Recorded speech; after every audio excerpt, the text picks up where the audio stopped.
उनको आनंद मोहन की जानकारी नहीं थी। जब मैं यहाँ राजनीति कर रहा होगा तो वहाँ उन लोगों का जन्म भी नहीं हुआ होगा। राजनीति में छोड़ दीजिए, धरती पर नहीं आई हो। नवनिर्वाचित सांसद श्रीमती लवली आनंद आगामी 21 जुलाई को सिटी होटल ढाका पहुंच रही हैं।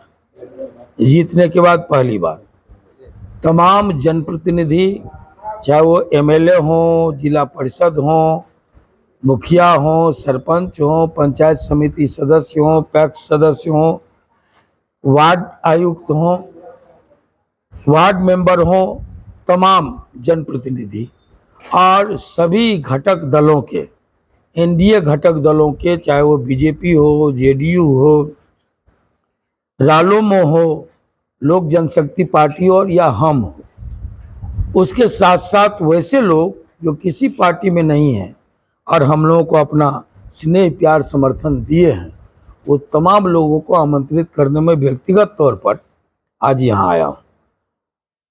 अभिनंदन समारोह था, लेकिन आपको मालूम कि उन्नाव में जो घटना घटी, जिसमें 20 में 18 लोग हमारे संसदीय क्षेत्र के थे, उसी के साथ साथ ये नेपाल में कोई त्रिशूली नदी, वहाँ 2 बसें पलटी और उसमें हमारे क्षेत्र के जमुआ के 2 और बखरी के वाइफ हस्बैंड 2 लोग हताहत हुए, उनका निधन हो गया इस घटना में। तो कोई अभिनंदन का प्रोग्राम नहीं होगा, कोई स्वागत का कार्यक्रम नहीं होगा, कोई माला और फूल और नारेबाजी नहीं होगा।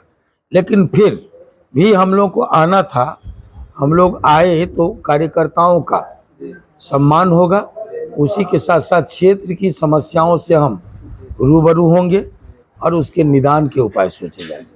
यही तो है सर। आप मेरे कैमरा पर वादा किए थे कि हम जीत जाएंगे तो ढाका जो जिला बनेगी, आप मान भी हुआ है। तो सब आपने सुना होगा कि लवली आनंद मैंने जीतने के बाद अपने पहले भाषण में ये क्वेश्चन आवर नहीं था, राष्ट्रपति के अभिभाषण पर धन्यवाद ज्ञापन था।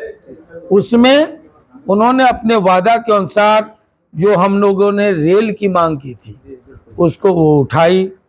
उसके बाद हम लोगों ने जो रीगा चीनी मिल को स्टार्ट करने की बात की थी वो मांग उठाई, और उसी के साथ साथ ढाका छोटा जिला त्वरित विकास के तर्ज पर ढाका को जिला बनाया जाए, इस सवाल को भी उठा चुकी है।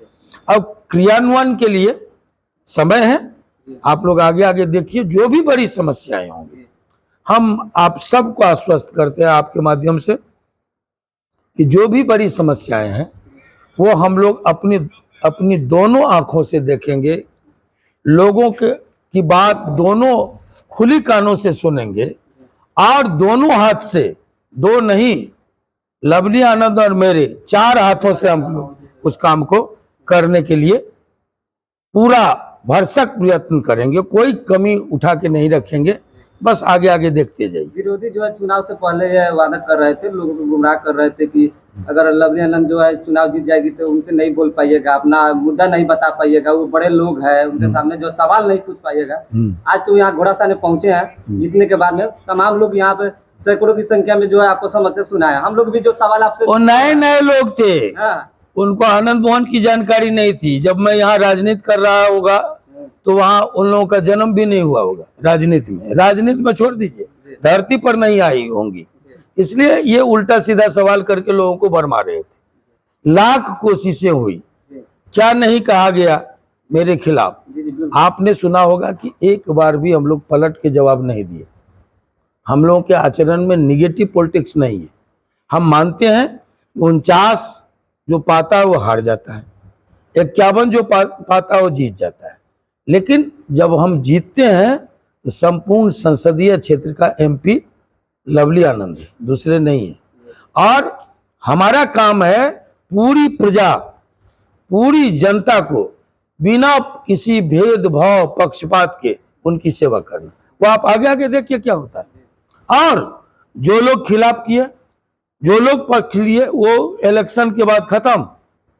अब घोड़ा सहन के नवनिर्माण में, ढाका के नवनिर्माण में पताही, चिरैया, मधुबन, पकड़ी दयाल, शिवहर, रीगा, बैरगनिया के नवनिर्माण में, चाहे वो हमारे पक्षधर हों, चाहे वो हमारे विरोधी हों, सबका सहयोग लेंगे और सबका सहयोग, सबको सहयोग देंगे।